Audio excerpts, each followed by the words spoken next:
Break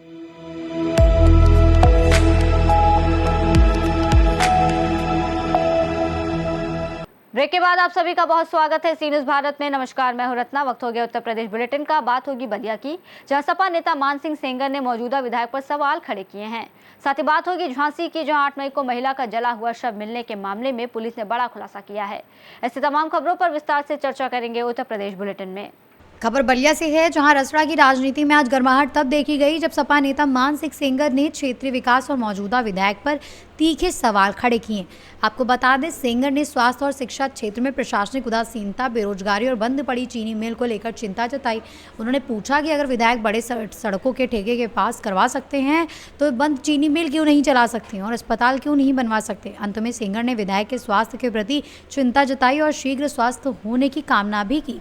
साथ ही कहा कि ये समय राजनीतिक प्रहार का नहीं बल्कि विकास के मुद्दों को गंभीरता से उठाने का है। मान जी, अभी देखा जाए कि जिस तरीके से रसड़ा के विकास की बात करें, किस तरह की विकास अब तक आप देखते हैं और किन किन चीजों की अभी कमी है जिसे पूरा करने की आवश्यकता है?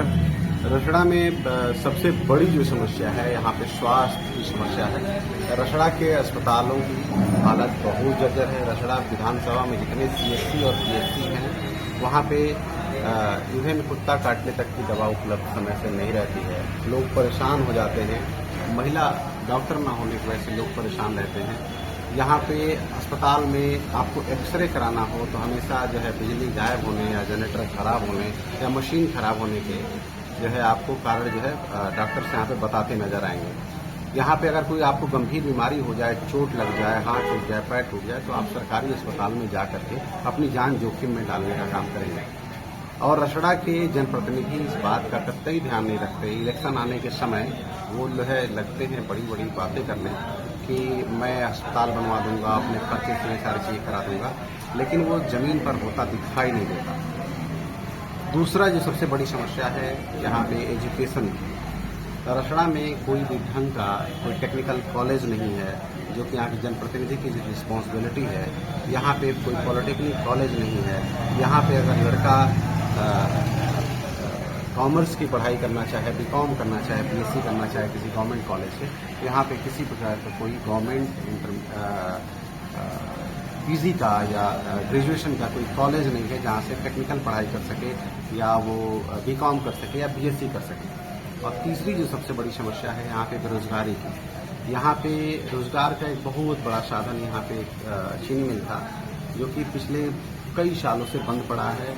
और रसड़ा के जनप्रतिनिधि हमारे माननीय विधायक जी उसको लेकर के चिंता व्यक्त करते हैं, उस पर कोई कार्रवाई नहीं करते। अगर उस पर कार्रवाई होती तो जैसा कि उनके नाम के आगे लोग बताते हैं कि बहुत ताकतवर हैं और है जो चाहते हैं वो इस सरकार में कर लेते हैं और करा लेते हैं, और वो अपने रसड़ा में जो सड़कें बनी के विधायक जी पास करवा के लाए हैं, ऐसे लोग बताते हैं, तो निश्चित रूप से जो इतना बड़ा बड़ा ठेका और पट्टा ले सकता है, अपनी फर्म को इस साइज से लेकर के इस साइज तक जो है कर सकता है, वो रसड़ा का हॉस्पिटल भी बनवा सकता है, रसड़ा का चीनी मिल भी चालू करा सकता है, रसड़ा का टेक्निकल कॉलेज भी खोल सकता है, रसड़ा के ITI कॉलेज में बहुत सारे ट्रेड ला सकता है, रसड़ा में पॉलिटेक्निक कॉलेज ला सकता है, एजुकेशन को ठीक कर सकता है। लेकिन वो इन सारी चीज़ों से उनको मतलब नहीं है। उनको माननीय विधायक जी को अपने फर्म को बड़ा करने से मतलब है, लेकिन ये समय नहीं है बात करने का, क्योंकि हमारे माननीय विधायक जी इस समय बीमार हैं और ईश्वर उनको जो है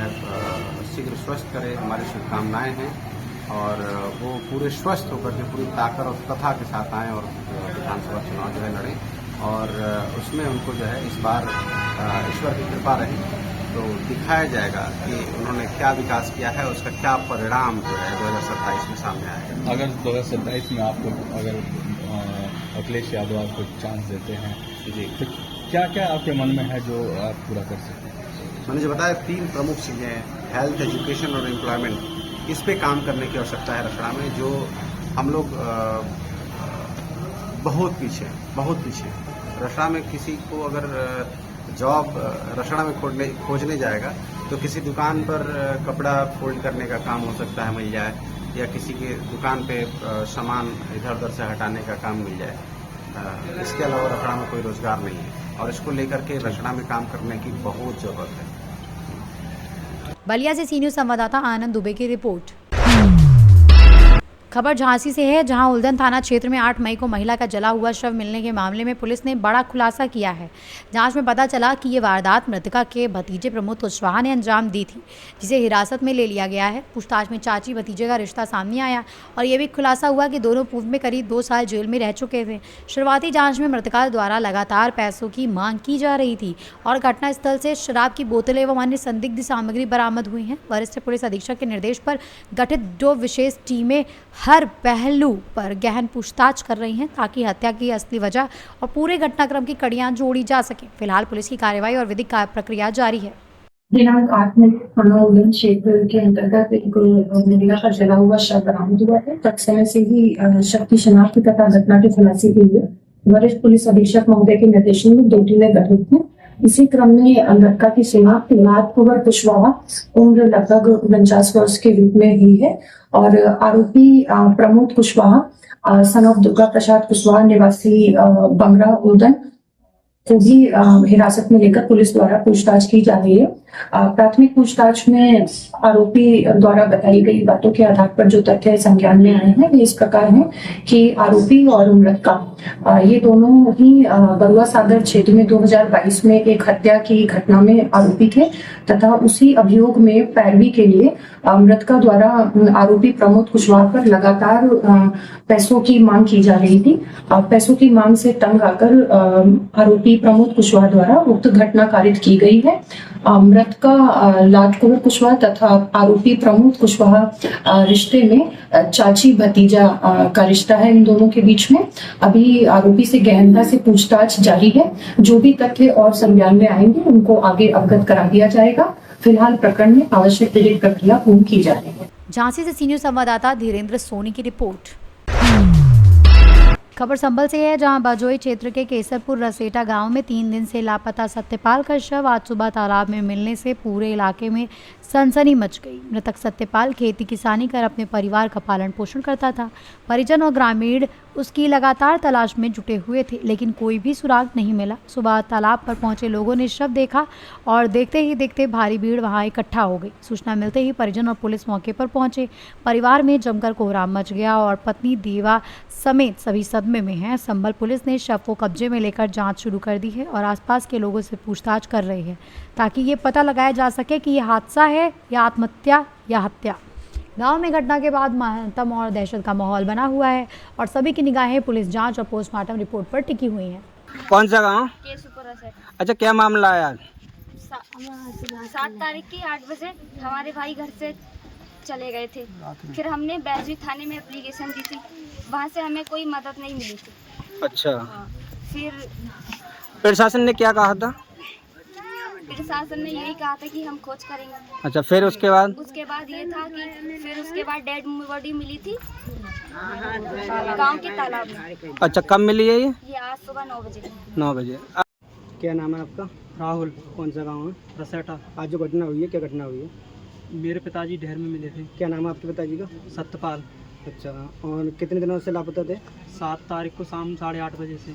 अच्छा, प्रशासन में तहरीर दी थी। फिर उसके बाद क्या हुआ? उसके बाद कोई नहीं आया था। उसके बाद ढेर में मिले थे गांव के। फिर कब फोन किया था? आज सुबह। कितने टाइम? 10 बजे। 10 बजे। हाँ, डेड बॉडी मिली है? डेड बॉडी मिली। हाँ। अच्छा, क्या कहना चाहोगे आप? क्या लगता है? ऐसे ही तलाश की जाए सही से, क्योंकि हमें लगता है कि मतलब कि किसी ने मार के डाला है। संभल से सीनियर संवाददाता राहुल पाठक की रिपोर्ट।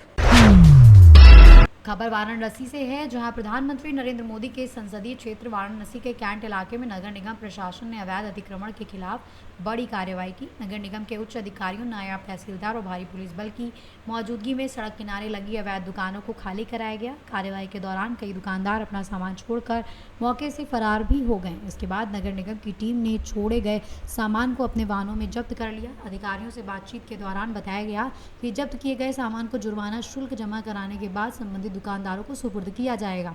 पूरी कार्रवाई के दौरान प्रशासन सख्त नजर आया और क्षेत्र में बाबा जी का बुलडोजर एक्शन मोड में दिखाई दिया। पुलिस बल की मौजूदगी के चलते कार्रवाई शांतिपूर्ण तरीके से संपन्न हुई। वाराणसी से सीनियर संवाददाता अब्दुल्ला आशमी की रिपोर्ट। बुलेटिन में फिलहाल इतना ही। देश और दुनिया की तमाम बड़ी खबरों के लिए देखते रहिए सी न्यूज़ भारत।